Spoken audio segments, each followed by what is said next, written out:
손흥민 토트넘과의 작별 경기에서 눈물 토트넘과 뉴캐슬의 친선 경기는 1-1 무승부로 마무리되었지만 이날의 중심은 손흥민이 10년 넘게 몸담은 팀과 작별하는 감동적인 순간이었다. 토트넘은 인상적인 출발을 보이며 경기 시작 4분 만에 선제골을 넣었다. 케빈 단소가 중원에서 공을 탈취한 뒤 브레넌 존슨에게 패스를 연결했고 존슨은 약 20m 거리에서 결정적인 슛으로 닉 포프 골키퍼를 뚫었다. 이후 뉴캐슬은 강하게 반격해 전반 37분 동점골을 만들었다. 하비 반스가 왼쪽 측면에서 과감하게 드리블 돌파한 뒤 깔끔한 가마차기로 빠른 역습을 마무리했다. 후반전에는 양팀 모두 위험한 기회를 만들어내며 팽팽한 경기를 펼쳤다. 고두는 한 차례 토트넘 골망을 흔들었지만 오프사이드 판정으로 득점은 인정되지 않았다. 한편 유망주 베리발은 닉 포프의 선방에 막혀 아쉽게 득점 기회를 놓쳤고 경기 막판 제임스 매디슨은 큰 부상을 입고 들것에 실려 나가며 팬들의 우려를 자아냈다.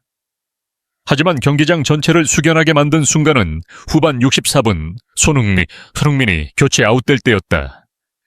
양팀 선수들이 도열해 그를 향해 예를 갖췄고 관중들은 일제히 기립박수를 보냈다. 손흥민은 동료들과 뉴캐슬 선수 한 명 한 명을 안으며 정중한 이별 인사를 나눴다. 그는 고향 땅에서 토트넘에서의 마지막 장을 장식했다. 손흥민의 눈물, 토트넘의 주장으로서 또 이제는 전설이 된 입장에서 작별을 고하는 것은 결코 쉬운 일이 아니었고 손흥민은 감정을 숨기지 못했다. 손흥민은 토트넘의 프리시즌 투어 일환으로 고국 한국에서 열린 이번 경기에서 이별을 고했다. 최근 손흥민이 미국으로 이적할 가능성에 대한 소식이 전해졌지만 그가 직접 작별을 선언하면서 팬들은 마침내 프리미어리그에서 아시아 최고 스타의 마지막을 받아들일 수밖에 없었다. 손흥민은 커리어 동안 여러 차례 눈물을 흘렸다. 상대의 거친 플레이에 울기도 했고 안드레 고메스의 부상을 목격하고 함께 눈물을 흘리기도 했다. 그러나 이번의 눈물은 가장 감정적인 순간이었다. 토트넘에서의 10년은 매우 긴 시간이었다. 손흥민이 말했듯 그는 젊은 청년으로 런던에 왔고 심지어 영어도 잘 못했다. 그러나 이제 그는 한 남자가 되어 자신을 토트넘의 전설이라 부르며 떠나게 되었다. 이것은 제 커리어에서 가장 어려운 결정이었습니다. 지난 10년 동안 토트넘과 함께했고 구단과 함께 영광도 누렸습니다. 이제는 새로운 환경과 도전이 필요하다고 느꼈습니다. 토트넘이 제 결정을 존중해준 데 대해 감사드리며 다가오는 시즌 모두가 성공하길 기원합니다. 제가 23살의 어린 나이에 이곳에 도착했고 이제는 진정한 남자가 되어 떠납니다.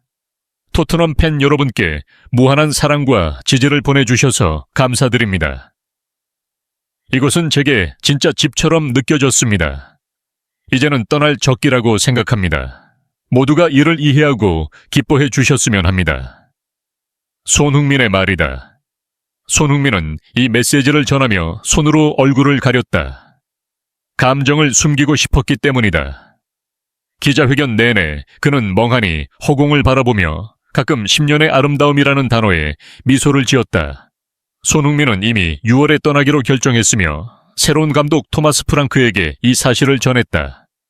브렌트퍼드의 전 감독이었던 프랑크는 그 당시 즉답을 피했지만 팀의 다른 선수들은 손흥민의 이탈을 원하지 않았다. 제가 어떤 팀과 작별을 고한 건 오랜만입니다. 쉬운 시간은 아니었습니다. 항상 스스로를 밝게 유지하려 노력했고 경기를 하면서 진심으로 행복했습니다. 하지만 10년이나 함께한 팀과 작별하는 건 결코 괜찮다고 말 수 없는 일입니다. 제가 감정을 숨기려 했던 이유는 동료들에게 영향을 주지 않기 위함이었습니다. 하지만 그들도 결국 알아챘습니다. 팬들은 제 습관까지 알고 있기에 그들도 느낄 수 있었겠죠. 손흥민의 추가 발언이다. 기자회견이 끝난 후 손흥민은 프랑크 감독과 함께 토트넘 유니폼을 들어 올리고 몇 장의 사진을 찍은 뒤 동료들의 행가래를 받으며 퇴장했다. 그에 대한 감사의 표시였다. 이번 여름은 토트넘에게 있어 격병이이다. 유로파리그 우승 이후 팀은 주장 손흥민과 작별하게 되었다. 그는 미국으로 이적해 커리어의 마지막을 장식할 예정이다. 손흥민은 토트넘 스타디움에서 언제나 환영받을 것이다. 그곳은 그의 꿈과 열정을 키워낸 집이었다. 더는 소문이 아니다. 손흥민은 올여름 피곤함을 모르는 10년의 헌신을 마무리하고 토트넘을 떠난다. 그는 이미 7월 초에 구단 측에 이적 의사를 밝힌 상태였다. 이 사실은 큰 놀라움은 아니었다. 손흥민은 이미 나이가 들었고 유로파리그 우승으로 토트넘의 17년 만에 첫 타이틀을 안긴 주역이었다. 그는 현재 고국 한국에서 열리는 프리시즌 투어에 참가 중이며 다음 날 서울 월드컵 경기장에서의 뉴캐슬과 맞붙는다. 이 경기는 손흥민이 스퍼스의 선수로서 치르는 마지막 경기가 될 가능성이 크다. 그는 기자회견에서 이를 직접 확인했다. 손흥민의 다음 행선지로는 미국 MLS의 LAFC가 가장 유력하다. 다만 사우디아라비아 프로리그의 빅클럽들도 아시아 최고 스타를 영입하기 위해 큰돈을 제시할 준비가 되어 있다. 6월 초 토트넘의 새 사령탑으로 안제 포스테코글루를 대신해 부임한 토마스 프랑크는 손흥민의 거취에 대한 질문을 많이 받았다. 그는 당시 손흥민은 주장이고 해리 케인이 떠난 이후 클럽의 전설이자 이 아이콘이라는 점에서 쉽게 결정 내릴 수 없었다고 밝혔다. 손흥민은 17년 만에 토트넘의 첫 우승컵을 가져온 영웅이었기 때문이다. 그러나 치열한 경쟁의 프리미어리그 환경에서 33세의 손흥민은 토트넘의 미래 구상에 있어 부담이 될 수 있다. 최근 잦은 부상도 고려 요인이었다. 그 자신도 팀에 부담이 될까 걱정했고 결국 감독과 상의 후 떠나기로 결정했다. 이번 여름 토트넘은 유로파리그 우승 주역인 안제 포스테코글루 감독과 손흥민 두 인물과 이별했다.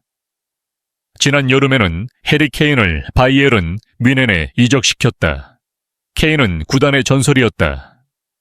지난 10년간 토트넘은 가레스 베일, 루카 모드리치, 해리 케인 등 핵심 선수들을 차례로 떠나보냈지만 레알 마드리드의 관심에도 불구하고 손흥민은 남아팀에 헌신했고 마침내 17년 만에 우승을 이끌어냈다. 그의 충성심은 무엇보다도 값진 것이었다. 손흥민의 이별은 슬픈 소식이지만 토마스 프랑크에게는 팀을 새로 설계할 기회이기도 하다. 손흥민은 지난 시즌 프리미어리그에서 7골에 그쳤고 2025-2016 데뷔 시즌 이후 처음으로 두 자릿수 득점에 실패했다. 또한 프랑크 감독은 손흥민의 주장 완장을 유지할지 말지 고민할 필요가 없어졌고 마티스 텔과 윌슨 오더버트 같은 후계자들을 육성하는 데 집중할 수 있다. 손흥민에 대해 할 말은 아직 많다. 그의 토트넘과 프리미어리그에서의 족적은 너무도 크다. 유로파리그 우승 직후 그는 나는 이 클럽의 전설이다라고 말했고 손흥민 특유의 겸손함에도 불구하고 그 말은 모두에게 받아들여졌다. 프리미어리그는 손흥민을 그리워할 것이다. 이 리그가 배출한 가장 뛰어난 아시아 선수다. 손흥민이라는 상징 해리 케인이 280골로 토트넘 역사상 최다 득점자이지만 21세기의 상징적 존재를 꼽는다면 손흥민밖에 없다. 그는 10년 동안 454경기에 출전해 73골을 기록했고 특히 2024-25 시즌 유로파리그 우승은 41년 만에 클럽에 안긴 유럽 트로피였다. 그 모든 성과가 손흥민의 이름을 북런던 구단의 역사에 새겼다. 영어도 못하는 한국 소녀는 언어 장벽과 문화 차이라는 우려를 극복하고 감독 동료 팬 모두를 사로잡았다. 그는 프리미어리그에서 뛰어난 아시아 선수 중 한 명일 뿐 아니라 헌신과 겸손 그리고 투혼의 상징이 되었다. 나는 영어도 못했던 어린아이로 이곳에 왔습니다. 손흥민은 회상하며 말했다. 지금은 성숙한 남자로 클럽을 떠납니다. 해리 케인이 힘과 효율성의 대명사라면 손흥민은 영감과 열정의 아이콘이다. 그는 주장 완장을 차고 2024-25 시즌 유로파리그 우승을 이끌었다. 빌바오의 산마메스에서 맨유를 꺾으며 거둔 영광이었다. 손흥민이 주장으로서 이끈 토트넘은 단지 우승만 한 것이 아니라 오랜 시간 의심받던 멘탈리티를 증명해냈다. 어쩌면 이것이 손흥민이 최고의 순간에 떠나기로 한 이유일지도 모른다. 손흥민의 유산, 그 우승컵은 제게 모든 것을 이뤘다는 느낌을 줬습니다. 여기서 계속할 동기가 남아있는지 아니면 새로운 여정을 시작해야 할지를 스스로 물었고 결국 답을 찾았습니다. 손흥민 그의 이탈은 10년간의 한 시대의 종말이자 새로운 시대의 시작이다. 안제 포스테코글루를 대신해 부임한 토마스 프랑크 감독은 손흥민과 오래 함께하지 못한 점을 아쉬워했지만 팀의 미래를 위해서는 지금이 적기라고 평가했다. 유로파리그 우승으로 팀의 멘탈을 바꿨고 현대적 철학에 새 감독 폭발을 앞둔 젊은 재능들, 그리고 수준급 영입까지 더해져 토트넘은 2025-26 시즌을 새로운 자세로 맞이하게 되었다. 손흥민이 남긴 유산은 단지 골과 트로피가 아니다. 그는 팀을 위해 모든 것을 바친 선수였고 지치지 않는 투지로 다음 세대에게 영감을 주었다. 오늘 8월 3일 18시 서울에서 열린 뉴캐슬과의 친선전에서 손흥민은 마지막으로 주장 완장을 차고 고향 팬들 앞에 섰다. 이 경기는 시즌 전 테스트 경기지만 그 어떤 선수라도 부러워할 만한 아름다운 이별 무대였다. 런던에서 서울까지 토트넘 팬들은 손흥민에게 깊은 존경과 감사의 인사를 전한다. 모든 것에 감사드립니다. 상징 손흥민,